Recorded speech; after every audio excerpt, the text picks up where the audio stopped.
Magandang oras, mga ka-treasure hunters, mga ka-DX all over the Philippines, Luzon, Visayas, Mindanao, at sa ating mga OFWs na nandyan sa abroad. Kumusta ang lahat? Shout out sa lahat ng ating mga kaibigan dyan. At ating pag-usapan ngayon ay tungkol sa napakataas ng presyo ngayon per gramo ng ginto. Nako, makakuha ka lang ng 1 gramo ngayon, meron ka ng 10,000 pesos. 10,000 pesos 1 gramo lang. Kaya kahit kalahating gramo lang ang makuha mo sa isang araw, 5,000 na ang araw mo. Ako, magkano ba ang isang araw ko na sahod sa trabaho ko? Yung trabaho ko sa labas, hindi itong sa YouTube. Ako'y meron lamang 800 pesos a day na sweldo as a college professor. Ako nagtatrabaho sa isang kolehiyo as a professor, pero 800 pesos lang isang araw ko Pero kapag ikay miniro, kalahating gramo lang 5,000 pesos na yan. Kaya kung meron kayong kalupaan sa kabundukan o sa mga ilog, marami kasi niyan nasa ilog, yung mga powder na ginto. Huwag nyo nang hanapin yung mga nuggets, yung hanapin nyo ay yung mga powder lamang na kasing liit ng pulbos ng bata. Maliliit talaga na ginto yan, yung nandyan sa rivers. Kaya makapag-ipon kayo ng 1 gramo sa isang araw, napakaswerte nyo, meron na kayong 10,000 pesos. Kaya dito, sa balitang ito, makikita natin sa Benguet. Kasi ang Benguet ay known yan sa maraming ginto. Kaya maraming mina ng ginto si Apo Lakay sa Benguet noon nung siya presidente pa. Kaya nakapag-ipon siya ng maraming gold bars. Hindi lang sa treasure hunting si Marcos nagkaroon ng ginto na gold bars, kundi sa mga mina sa Benguet. Grabe. Kaya ito ngayon, matungayan natin itong mga nagbimina sa ilog lang to Hindi na ito hinuhukay, ini-script lang yung lupa at saka sinasala. At nakukuha nila ay maliliit na powder gold. Pero umabot ng 1 gramo isang araw ang nakukuha nila. Kaya 10,000 a day ang kanilang kita. Kaya sila ay naa-addict, araw-araw na nagbabad sa ilog. Dahil pira nga naman, sino ba naman ang susildo sa iyo ng 10,000 sa isang araw lamang? Kaya ako gusto ko nang tumigil sa trabaho ko at wala nga lang akong lupa na namiminahin Yung meron lang akong kabundukan at mga ilog, miminahin ko na yan. Kukuha lang ako ng 2 tao at tutulong ako. Di ba? Kapag meron kayong mga ilog o bundok, i-testing nyo yan, hukayin nyo. Pero maganda talaga advice ko sa ilog lamang. Kasi matagal na panahon, bumabagyo, nababanlas yung mga yung powder gold galing sa kabundukan, nadadala sa mga ilog. Kaya nandiyan sa ilog, katulad nito, sa ilog sila kumukuha, at hindi ka na maghuhukay. Okay, so pakinggan natin ang balitang to. Tuwing walang pasok sa minahan sa gilid ng ilog na ito sa Itogon, Benguet, dumediretso ang 40 anyos na si Winston. Ilang metro lang mula sa Pampang, pumupunta siya sa lugar na ito. Sa ilalim kasi ng mga buhangin at bato, nakakubli ang maliliit na piraso ng ginto. Para makuha ito, gumagamit siya ng skill at pan. Kwento niya matapos raw ang ilang banlaw, lumilitaw na maliliit na piraso ng ginto. Ayan, yan yung sinabi ko. Hindi yung piraso, powder lang talaga yan. Parang water gold na yan kasi nasa ilog. Dahil sa sobrang nipis niya na klaseng mga powder gold or gold dust, ay tinatawag siya na water gold kasi natatangay niya siya sa tubig sa sobrang nipis niya. Pero sa teknolohiya ng niyan, di ba? Kapag nakuha mo na yan ay siyempre lalagyan mo lang ng mercury para hihigupin ng mercury yung powder gold. At yun na yung i-blowtorch, i-acetylene, and then yun na yung dadalhin mo doon sa gold buyer. 1 gramo ay kalahati ng size ng munggo. Yung munggo, kalahati niyan ay 1 gram Kalahati lang. So isang munggo ay 2 grams yan. At 24 karat gold yan. Kaya 10,000. Ngayon, kapag 24 carats refined gold sa pawn shop o jewelry mo na bibili sa jeweler, ay 11,000 per gram kapag refined. 99.99% gold. Itong dito hindi pa kasi ito refined, kaya mababa siya konti. Pero 10,000 per gram, ay titigil na ako sa pagtatrabaho niyan kung meron akong kalupaan sa kabundukan. Kaya kayo dyan mga katits, alam ko na dyan kayo nakatira karamihan sa sa mga ganito na lugar na mayroong mga ilog. Magtaga kayo, hanap lang kayo ng ang tingnan nyo ay kung saan yung kurbada. Yung kurbada ng ilog, kasi nakakurbada siya, doon nakadeposito yung mga gold dust. So, kaya tingnan nyo, kapag nagzigzag ang ilog, sa bawat kanto niyan, doon kayo magkuha ng lupa. Script nyo yung mga bato, yung graba. Kunin mo yung mga buhangin na pabibigat na timbang doon sa ilalim ng graba na na-script. Basta corner ng ilog, yung ganon, mayroong siyang siko. Dito nakadeposito yan sa siko.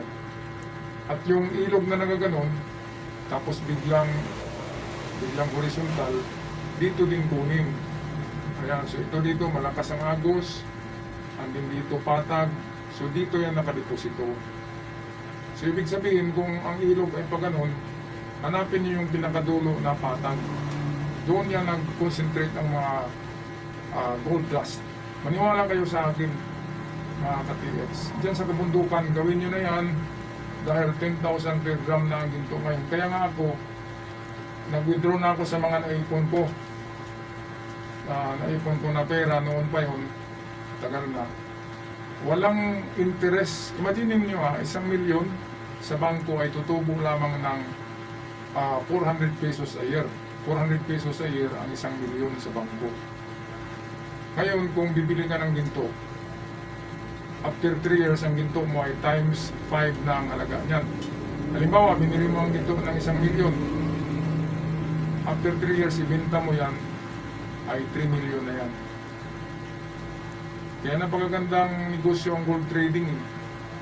Kaya nga po yung vlog ko nung nakaraang linggo, pumunta ako ng Palawan at bumili ako doon ng maliliit na gold. At yun na yung investment ko. Intayin ko lang yun na pataas ng presyo eh. Antayin ko lang ng 3 taon, tama-tama na malapit na kong mag-retire niyan. At tamang-tama na di ba? Hinog na yung investment natin. At hindi ka mamumulubi sa pagtanda mo. Mabango ka pa rin na tao kapag mayroon kang milyon sa bulsa mo. Pero kapag wala kang pera, isipin nyo yan mga ka-TX, ay sipa-sipain lang kayo ng inyong mga apo. Kung kayo'y magkasakit, sipa-sipain lang kayo sa patri nyo, sa kama nyo. Pero kapag mayaman kayo, ay aalagaan kayo. Dahil alam nila na mayroon kang pera na ibibigay. Yan ang ating paghandaan. Yan kasi ay masakit na katotohanan. Kaya ito, balik tayo, tingnan nyo ang technique nila. Ito mga miniro to sa Benguet eh. Pero hindi sila nag-uukaya, ini-script lang nila yung river. Ito yan, Kung susumahin para sa kanya, mas gusto niya ito. Pipiyari ito yung ata ko. Iunig kami na yan. Bili ka do. Amo-amuno ko. Makaroon ka na ako. Tibibigyan. Dito lang kami na init. Pulot ko kapag. Sa kabila nito, kailangan pa rin niyang magdoble kayod, alang-alang sa kanyang anak na nasa elementarya. Okay, so hindi lang para sa anak, para yan sa ating mga pangarap. Nakabili na ba kayo ng brand new na automobile or putse? Nakabili na ba kayo? So anong susunod na pangarap nyo? Baka bibili kayo ng yate, di ba? O ng speedboat, o bibili kayo ng sports car. Paano nyo mabili yan kung hindi kayo kakayod na ganito? Mga ka-TX, hindi lang Yamashita Treasures ang hanapin natin. Tayo yung mga gold hunter, hindi tayo Yamashita Treasure hunter. Kung saan mayroong ginto, huwag lang yung sa pawn shop, baka gagaya kayo doon sa Misamis Heist. Huwag niyong gayahin yun. Makakarma kayo noon. Kung saan merong ginto na mga kabundukan na katulad nito, natural gold, doon tayo, di ba? Yan kung wala akong trabaho, nandun ako sa ilog eh. Kahit ulan ba bagyo, nandun ako. Mas maganda nga kapag bagyo kasi nababanlas yung lupa. At sa lakas ng ragasaan ng tubig, natatangay yung ibang powder gold yan. Yan ang technique yan. Basta't yung siko, corner ng mga ilog, saka yung binabagsakan na malakas na ragasa, yung parang waterfalls, yung binabagsakan doon sa baba. Meron din yan. Parang ganito, hindi ka na maghuhukay. Yung ginawa nila, hinahanap lang nila yung mga siko o corner ng ilog. Doon sila kumukuha ng lupa. Tsaka binabanlas nila. Di ba, mga katiyats? Sa Yamashita Treasures, abutin kayo ng 30 years, 20 years, hindi pa rin kayo makakuha niyan. Walang garantisado. Walang garantiya. Pero dito, sa gold panning, meron talaga kayong makuha sa isang linggo. Sigurado ako sa isang linggo, meron kayong 2 gramo. Meron kayong 20 mil sa isang linggo lang. 2 gramo, garantisado yan. Isa-isang araw, meron kang makuha na half gram 0.5 grams. Adi sa sunod araw, 0.5 na naman, so 1 gramo na. Adi meron ka ng 10,000, 2 araw pa. O ano, di ba maganda? Kasi Yamashita Treasures, nagbabayad ka pa sa naghukay. Tapos kapag nakuha ka, ay habulin ka ng gobyerno Di ba? At kung hindi gobyerno habol sa'yo, kapitbahay mo. At kung hindi kapitbahay, mga tulisan ang habol sa'yo sa Yamashita Treasures. Dito sa gold panning na ito, kagaya nito. Walang habol sa'yo dahil alam nila na munggo-munggo lang yung makuha mo, isang munggo lang sa isang linggo. Surety sa isang araw na makapulot ka ng isang kasing laki ng mais na gold nuggets. Yan ay biyaya na yan ng Diyos kapag mayroon. Okay, tapusin na natin ang magandang balitang ito. Ginto sa international market, all-time high. 11,000 pesos per gram na ngayon sa refined gold. 10,000 sa bilihan sa dito kapag binili dito ay 10,000 pesos per gram kapag binili ng mga buyer. Galing direktamente sa mga gold banners o gold miner. Kagaya niya, kinakailangan din magtiis ng 65 anyos na si Tatay Tommy na mababad ng halos maghapon sa ilalim ng matinding sikat ng araw. Ayan, dalawa sila Kwento niya, ito na ang kanyang nakagisnang hanap buhay. So, ito na yung style dyan. Mga kababayan, panoorin nyo. Ini-script niya yung graba. Ito yung style din kapag hindi pa kayo nakapag-gold panning. Ini-script niya yung graba sa ibabaw. Ayan. Andun yung natirang mga buhangin, mabibigat na yan kasi nandun na sa ilalim. Yan na yung kukunin mo at saka ilagay mo sa tinatawag na banlasan. Doon yun. May mga screen doon, may foam, may Scotch Brite na malaki para doon didikit ang mga gold powder. At the end of the day, pag uwi mo ay meron ka ng 1 gramo which is 10,000 pesos. Sino bang hindi ma-addict niyan? Ayan o yung technique ko. Grabe na nagaya mo. Ayan o. Pera nga mati ka buo. Gold dust. At kapag na-blow torch na yan, na-acetylene, ay kasing lagi na yan ng mais. Which is ang isang mais, 5 grams yata yan. Or 6 grams times 10 ay 60,000. Grabe. Ang mahal ng gold. Sobrang mahal ng gold ngayon. Mga katiyats. Kaya yan ang pangalawang rekomenda ko sa inyo. Kapag nandiyan kayo sa Benguet, sa Luzon, o saan man sa Mindanao at Visayas na mayroong mga ilog na ganyan, hanapin nyo lang ang corner o ang siko ng ilog, doon kayo kumuha ng mga samples. Okay? Garantisado, di ba? Garantisado sa isang linggo ay mayroong kayong 100,000 na income. Sino bang magbigay sa inyo ng ganyan? At hindi kayo hulihin kasi akala nila wala kayong nakuha. Di ba? Kasi swerte nga kapag mayroong lang 1 gram sa isang araw, swerte na yan. Alright, saka magpaalam na mga katiyats, mga ka-treasure hunters. Sana ay swertihin kayo sa inyong gold hunting. Yamashita Treasure Month o natural gold na kagaya nito. Okay, magpaalam na. Maraming salamat sa lahat.